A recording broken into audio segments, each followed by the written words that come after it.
TCL is a proud sponsor of the Score North Studios. TCL, America's fastest growing TV brand.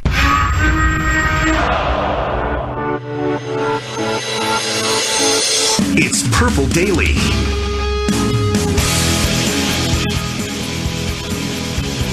All-around safety. Obviously, the bloodlines with his dad, who I scouted coming out of Ohio State, Buffalo, and then Minnesota. Everything points to if he can stay healthy, Antoine Winfield's a guaranteed first-rounder. If people wonder about durability, maybe he gets pushed into the early to mid-second, but I don't care. If he stays healthy, he's going to have a really good career.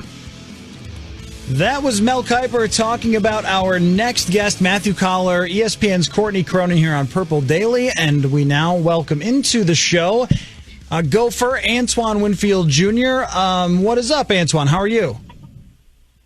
I'm doing well. How about yourself? I'm doing okay. Now, I have to start by telling you this. I grew up in Buffalo, and I cannot tell you how upset I was. And this is going to make me sound like a really old guy to you, and I'm sorry for that. But I cannot tell you how upset I was when the Buffalo Bills did not keep your dad in Buffalo. And maybe you could just tell me if it gets on your nerves hearing about how good your dad was at football. But as a 12 or 13-year-old, he was one of my favorites to ever watch, one of the best pound-for-pound tacklers in my mind to ever play in the NFL. So when you were playing for the Gophers, my thought was, oh my gosh, how old am I, right, that now Antoine Winfield's son is playing for the Gophers. But how much do you get asked about your dad? Yeah, I get asked a lot about him, but it's all good stuff. So, I don't mind that at all. I was blessed, have a father that played in the league for 14 years. Get back to me all his advice that he's been through. So it's a blessing. Antoine, before we get to some serious football talk, I was curious how this whole thing works. There are a bunch of GIFs of you either flexing or waving. I can add them on my Instagram story. I've seen them on Twitter.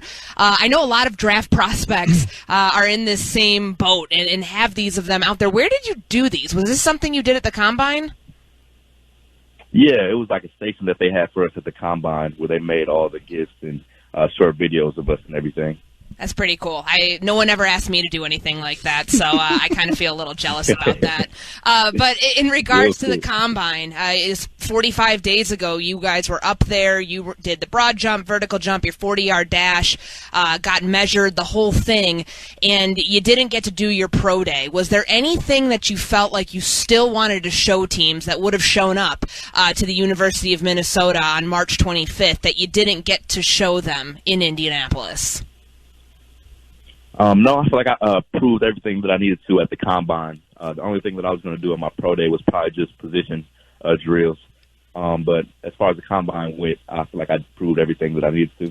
Antoine, what was that like for you to hit the 4.45? I mean, because that was one thing that everyone wanted to know. It was a big conversation. Like, we know he's got instincts. We know that he's got the NFL bloodline. He's got the production, was one of the nation's top guys in terms of interceptions and everything else.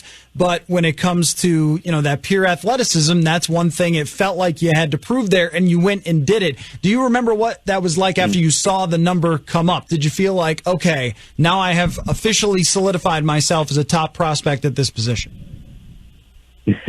Well, my goal was to run a 4.3, so I was kind of upset at the 4.45. But, I was still excited with all the work that I put in just to get the 4.45. So, I enjoyed it. But at the end of the day, my goal was to run a 4.3. That didn't happen, but I was still cool with it. Antoine, I know that we've read so much about the bloodlines, and you and your father have this incredible relationship where he goes to the league in 1999, and you're about to go in 2020. I read something that during game weeks, and especially in terms of game prep, that you would go lock yourself in a room, watch game film with your father over FaceTime for several hours. Walk us through that process of what that was like and kind of learning from your father about playing the position, but also, seeing things that he sees through the film game as well. Yeah, so I would just bring up my opponent's film, and we had it on our iPad, so I would, FaceTime him so he could look at the film as well. And I would just pretty much get some feedback from him on what he thought that I could do. Let's say if a team runs like certain concepts, or how could I play that better? Or what could I do to position myself better to make plays? So watching film with him, he always just gave me advice on things that I could use just to, elevate my game. So it was great to always have him there to be able to do that, and it definitely paid off. Talking with Antoine Winfield Jr., star of the Gophers defense this year. Now, Antoine, the nickel corner is something we talk about all the time here, that the value of that position is finally fully been realized. I'm sure that you've heard from your dad about how valuable that nickel spot is, but, it's complicated too. You have, your run fits to go along with quick receivers with two-way go and all those sorts of things. So, how do you like when you get up to the line of scrimmage and you have to play in the box, or you have to play in the slot, being that versatile weapon? Because it seems like that's what everybody's looking for, is that Tyrann Mathieu type of guy, and you have the skill set for it. Yeah, I feel like that's one of my biggest attributes is being versatile. I can pretty much play anywhere on the back end of the defense, and I love it all. I love playing in the post. I love being down in the box. I love blitzing. I love covering. So I feel like that's my best attribute, is being able to play pretty much anywhere. I remember in Indianapolis you had mentioned Tyrann Mathieu as being somebody that you like to emulate your game after, and that's a name that we've heard so many defensive backs over the last few years say, throw out there as a comparison tool. Why specifically do you see similarities between your game with him? Yeah, just the way he plays the game. He's used at Kansas City as that versatile piece where he's pretty much playing anywhere. You see him blitzing. You see him playing in the box. You see him playing in the post. He's just used all over the field. And then just his mentality of how he plays the game. He's not the biggest guy like myself, but, you see that he has that dog in him to go out there and dominate his opponent no matter how big he is. So that's probably something that all DBs can relate to, just how he plays the game. Antoine, can you tell us what it was like this year to elevate the Gophers program to being nationally relevant? I mean, you've gone through it all with that program, and then it culminates with the win against Penn State. Obviously, you have a tremendous performance that day.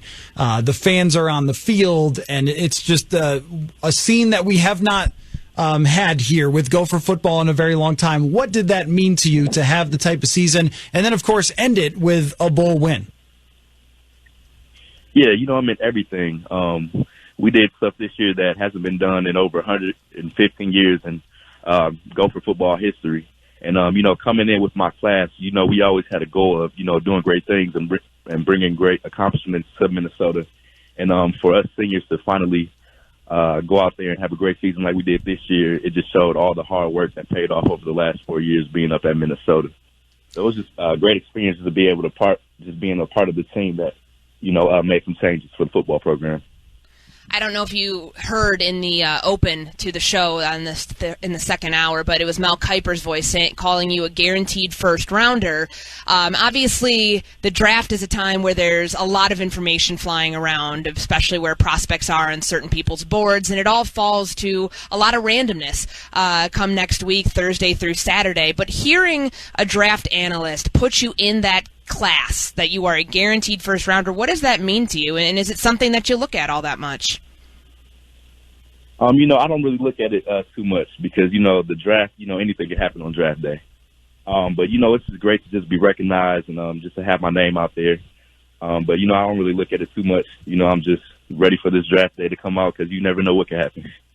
Antoine, I'm wondering if PJ Fleck has some sort of acronym or something that goes along with you in the draft, or some sort of quick phrase that's fun. I mean, like PJ Fleck has just these they come out of like air where he just spouts them out, and you're like, how do you think of all this stuff at once?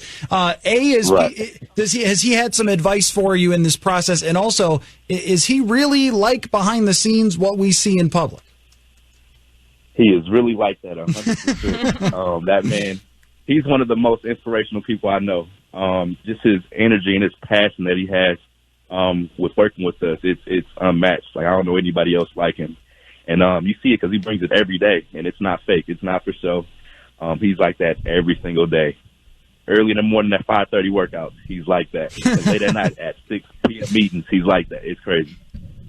What was it like for you as you look back on your college career and the time that you had at the U of being part of this resurgence of the program, led by somebody who came in here and he laid out a vision? And I know it took a while for people to buy into rowing the boat and all of the colloquialisms that he came up with, but it feels like by the time, at least the end of the 2019 season, he had the entire state on board. Oh, for sure. And the program's only gonna keep elevating under Coach Fleck.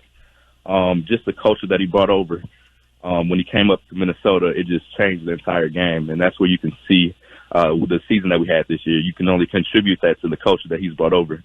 So, under Coach Fleck, the program's only going to keep elevating.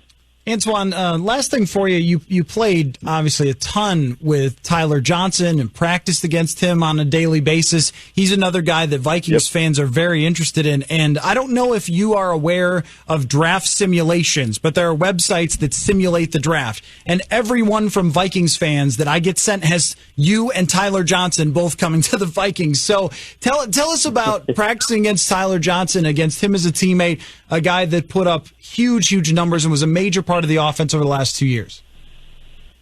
Yeah, Tyler's a great player. Going up against him the last 4 years, he's only gotten me better because we're out there competing every day. We're both competitive and we're both out there trying to win. So I feel like we both got better by going up against each other. But he's a smart player. He has a great route, great hands. He's just a great player overall. Yeah, you don't produce what he produced by not having the route running and the ability to go up and get it. Well, Antoine, this has been really great. Exactly. Let me ask you one more thing before we let you go. So your dad was one of my favorite players growing up that I looked at and said, you know what, if I ever make the NFL, I want to be like that guy. And I quit playing football in 7th grade. But how about you? When you were a kid, though, did you have teammates of your dad's that you looked at and they were your favorite players? Like, did you have a guy that you really loved when you were growing up, the same way a lot of Bills and Vikings fans liked watching Antoine Winfield? Yeah, it was 2 players that I watched at the safety position. It was Ed Reed and Earl Thomas. Those are my 2 favorite players outside of my dad, obviously. So those are my 2 favorite players. I grew up watching. I saw it's got to be interesting to have your dad be, a famous athlete and still be your dad. And we all think our dads in some way are kind of lame. Like, I saw Shaq's son making fun of Shaq. I'm like who's going to try to roast Shaq? But, here's his son making fun of his bad free throw shooting. So it's got to be a very unique experience. Oh, it most definitely is. Well, I appreciate all your time, Antoine, and we wish you the absolute best as it comes to the draft process. And great job this year with the Gophers. And thanks for your time, man.